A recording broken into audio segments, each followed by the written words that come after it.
Everybody stop talking now. Attention. They're using Muhammad Ali's name to sell stuff to you.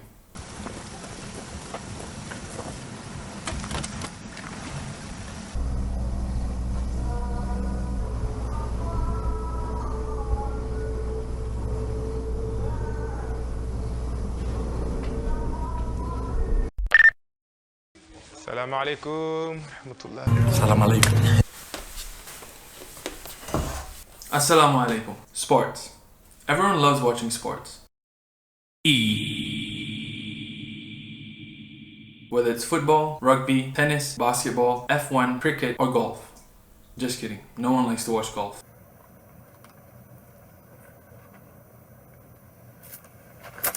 Oh, shoot. Suddenly, I feel something on me. In this new series, I'll be talking about news and topics revolving Islam and sports. So like Muslim athletes, sports people, stuff like that. Now just to be clear, I'm not here to say what sport is halal or haram. I'm just a regular Muslim dude who likes sports.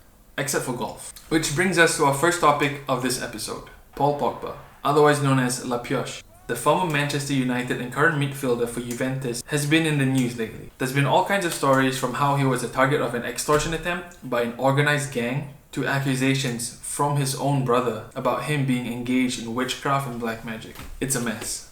Now we don't know and most likely will never know the truth. However, we should not speculate and always assume the best of our brother or sister in Islam until there's absolute certainty about the truth. So what's the story? Paul Pogba has claimed that he's the target of an extortion attempt by an organized gang after his brother took to social media promising explosive revelations about the Juventus player. The player of the French team says he was trapped by childhood friends and two hooded men armed with assault rifles, GTA style. Apparently, it all started when he kicked out his friend that he was hosting in his Manchester home. Paul Pogba had discovered that his friend had stolen 200,000 euros from him. Paul Pogba told investigators that his blackmailers wanted to discredit him by claiming he had asked a witch doctor to cast a spell on Kylian Mbappe. So Paul Pogba denies this, but actually he reached out to the services of a witch doctor for humanitarian purposes. To help a charity, basically. As I said earlier, it's really difficult to know what's real and what's fake. But what we do know is that witchcraft and black magic is strictly prohibited in Islam. It's one of the most major crimes in Islam, one of the most major sins in Islam. And someone who engages in black magic and witchcraft takes themselves out of the fold of Islam. Prophet Muhammad says, "Man sahara faqad ashrak." Whoever casts a spell has associated partners with Allah. So no matter what the purpose is, even if it is for a good cause or humanitarian purposes, witchcraft and black magic is strictly prohibited. It's a big no. Whether or not he actually has done those things, Allahu Alam. Allah knows best.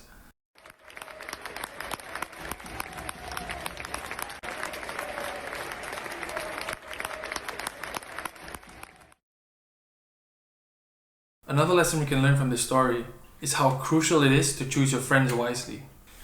The example of a good friend is like that of a perfume shopkeeper. If nothing, at least the benefits of a pleasant smell can be derived from this friend. The example of a bad friend is that of a furnace. Even if your clothes are not set ablaze, your dress will certainly be blackened by the fumes of the furnace. Salut à tous, c'est La Pioche. Moi ça va, Dieu merci, l'opération s'est très bien passée. Alhamdulillah, on garde la tête haute, on n'est jamais tout seul.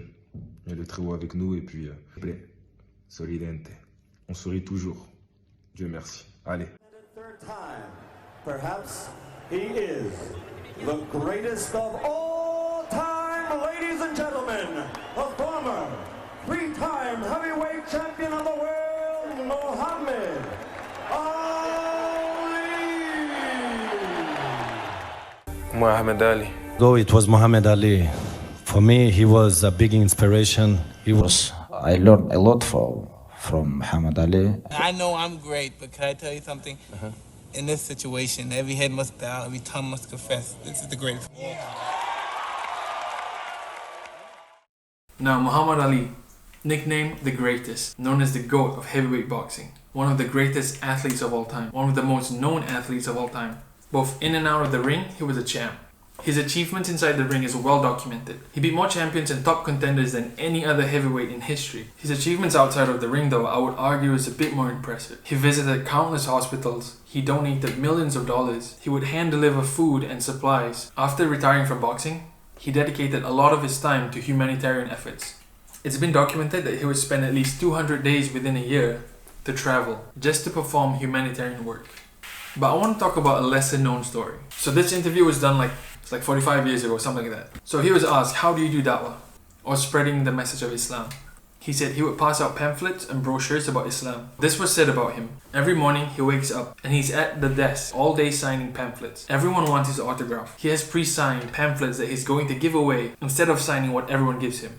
He would travel with huge bags and they would be filled with Islamic brochures and pamphlets, each with his signature. There will easily be about 1,000 people who come up to see Muhammad Ali, and each will go away with a signed pamphlet. They take it for the signature, but maybe when they get home they'll read it.